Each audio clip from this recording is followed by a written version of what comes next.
Welcome to 2.3 Million and Rising, a window into the lives and struggles of people affected by the prison industry.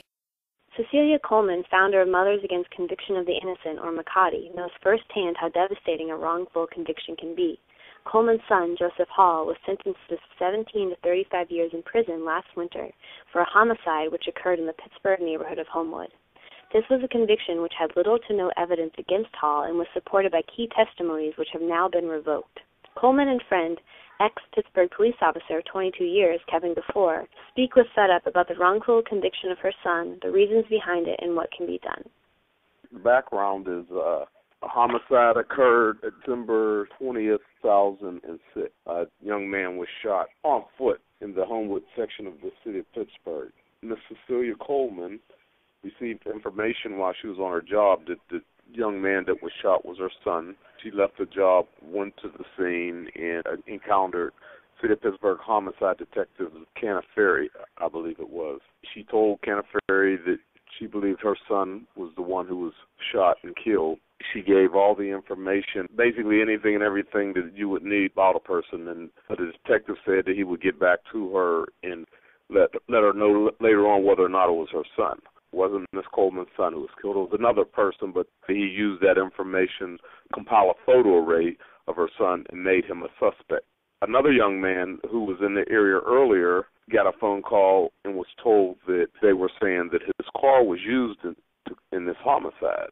And it just so happened that he was actually a friend of Miss Coleman's son. When they met up with him, they took him to the homicide office and kept him for like 4, 5, 6 hours questioning him. And one of the things they did, they had already a photo array compiled, and they pointed Joseph Hall out on the photo array and said, "We know that he did this, and if you don't say that he did it, we're going to put it on you."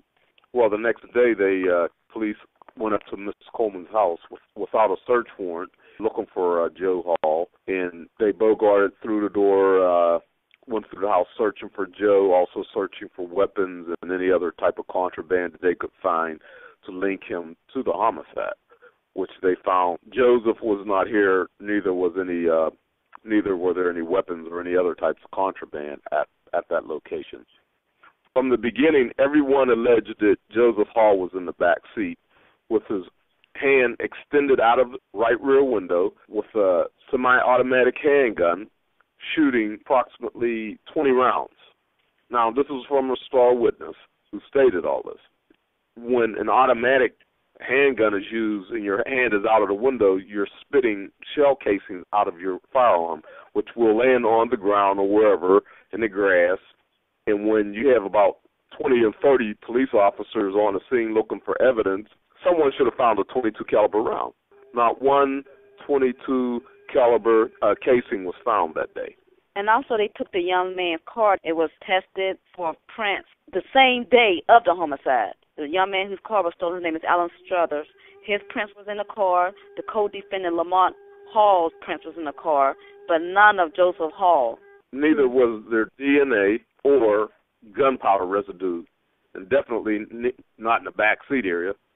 So basically, it showed that no one was in the back seat, like it was later on testified by their star witness. The first officer on the scene, named Officer George Edwards. He's still a Pittsburgh City police officer.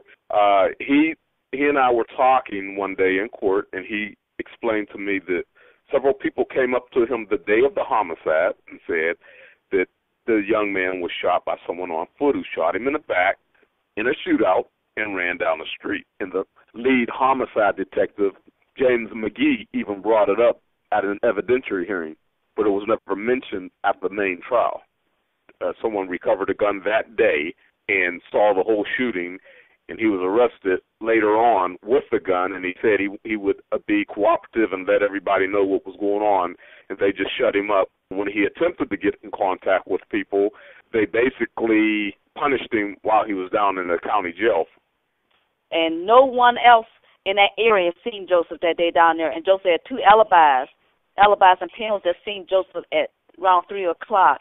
One of the main things they did is they took the audio tapes that they made of their star witnesses. They used that to prosecute. he said in open court he wasn't going to lie for him anymore. He wanted the truth to be told, and he made 2 videotapes because he got in touch with Miss Coleman because he felt bad that he had lied on her son. At sentencing, there was about 15 character witnesses for Joseph. We all talked of Joseph's history and background, with him not having no record prior to this, being a good kid, just in school, and he was a musical child, singing everything.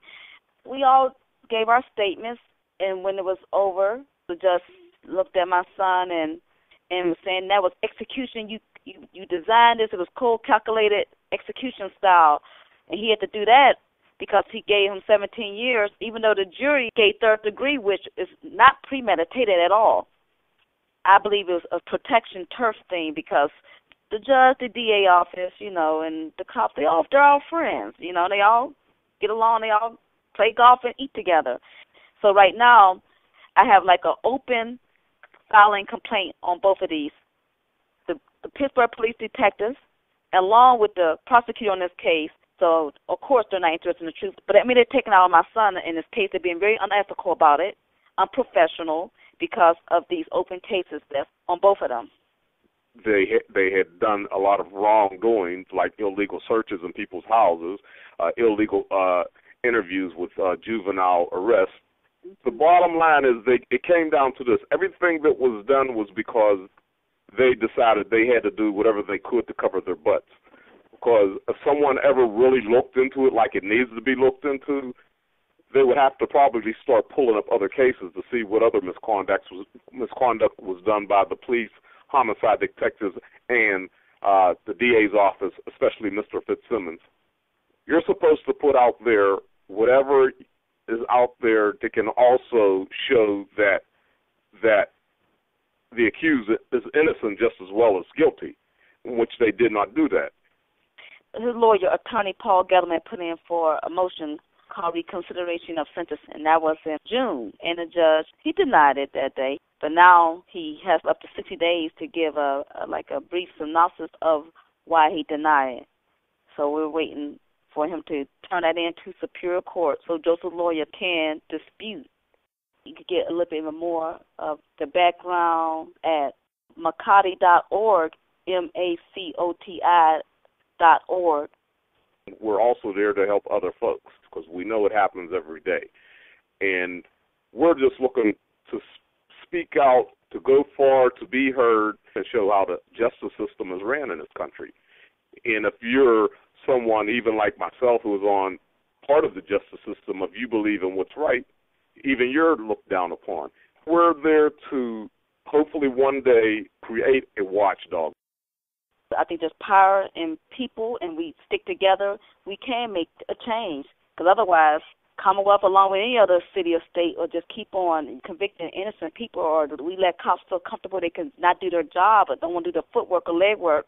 And they're human. They can make mistakes, even though some people don't want to admit it.